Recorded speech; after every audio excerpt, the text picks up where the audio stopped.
Do you ever wake up, stare at the ceiling, and feel a crushing weight on your chest? It's not a sickness. It is the invisible gravity of everything you should have done. You know the list is waiting.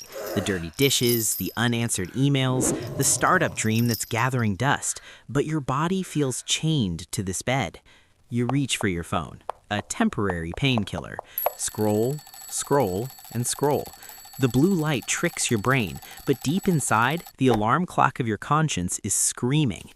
We love to label ourselves as lazy. We shame ourselves for being undisciplined. But stop for a moment. The truth is more brutal, yet far more forgiving. It isn't laziness, it is a survival mechanism. Your ancient brain looks at that pile of work and doesn't see an opportunity. It sees a predator named pain. It sees exhaustion, boredom, and the risk of failure. So to protect you, it pulls the emergency brake. It freezes every motor neuron. You are paralyzed. And then the second monster appears, guilt. It whispers that you are a failure. It drains the last few drops of energy you have left. You fall into the loop of hell. Fear leads to procrastination. Procrastination breeds guilt. Guilt causes burnout, and burnout makes you even more afraid. How does a normal person escape this invisible prison? Not with empty motivational quotes. We need a key to hack into the brain's operating system. We need to understand the physics of the mind. Imagine your life is a massive truck, stalled halfway up a steep hill. Isaac Newton taught us a fundamental truth. An object at rest tends to stay at rest. Your greatest enemy isn't the distance to the finish line, it is static friction. To budge that stalled truck just the first centimeter, you need a massive amount of energy. But once the wheels are rolling, it takes only a gentle push to keep it moving. Our fatal mistake is that we always look at the mountain peak. You want to write a book? You think about 300 pages. You want to lose weight? You think about 6 months of suffering. The brain gets overwhelmed by that giant picture. It fears the height and refuses to step. But what happens if we blindfold ourselves to the peak and only look at our feet? Welcome to the ultimate weapon of productivity, the 2-minute rule. A tactic that sounds almost stupidly simple, but holds profound psychological power. The rule states, when you start a new habit, it should take less than 2 minutes to do. Just 2 minutes, no more. You want to read a book? Don't aim for a chapter. Your goal is open the page and read 1 sentence. Done. Mission accomplished. You want to run every morning? Forget the 5K. Your only goal is put on your running shoes and step outside the door. Once you're outside, you have won. Does it sound like we're lying to ourselves? We are. We're tricking the amygdala, the brain's fear center. A 2-minute action is too small to trigger fear. The brain sees it and says, "Oh, this is easy. I can do this. No danger." And just like that, the defense shields go down. But here's the real secret. Once you start, it is actually difficult to stop. Once you've laced up your shoes, you won't want to take them off. You'll run just a little bit. Once you open the laptop and write 1 sentence, you will write a second one because the truck is moving. Static friction is broken. You are now surfing on momentum. We usually sit around waiting for inspiration to strike before we work, but the truth is the opposite. Action creates inspiration. Motivation is the reward after you begin. The 2-minute rule isn't about the result. You can't build muscles in 2 minutes. It's about the art of showing up. It's about mastering the habit of starting. Look at the most successful people. They aren't superhumans. They're simply masters of showing up, even on the days they feel absolutely terrible. Wash 1 bowl after eating? 30 seconds. Send that confirmation email? 1 minute. Clear your desk? 45 seconds. Do not let them congregate into a monster.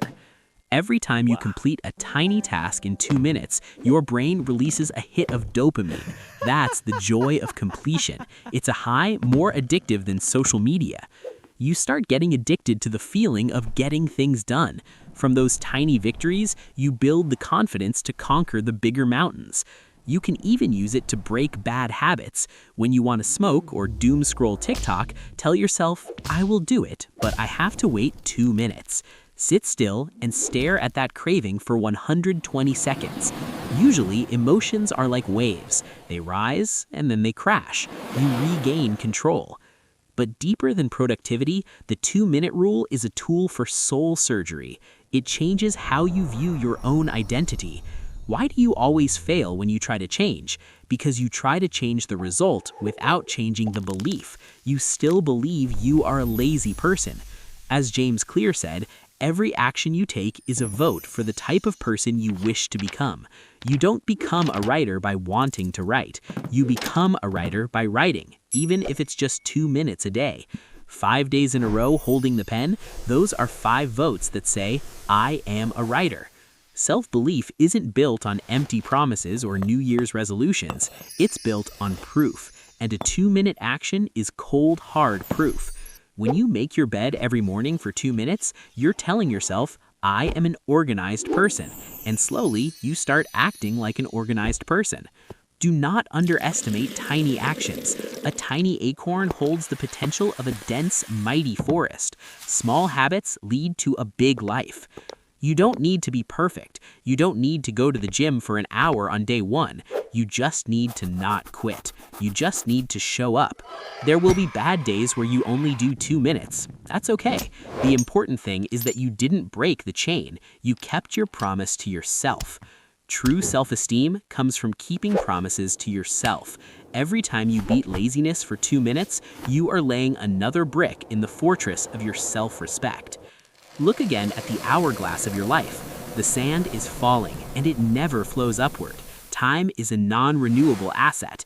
We live as if we will live forever. I'll do it tomorrow. I'll do it next week. But tomorrow is a fantasy land where 99% of human dreams are buried.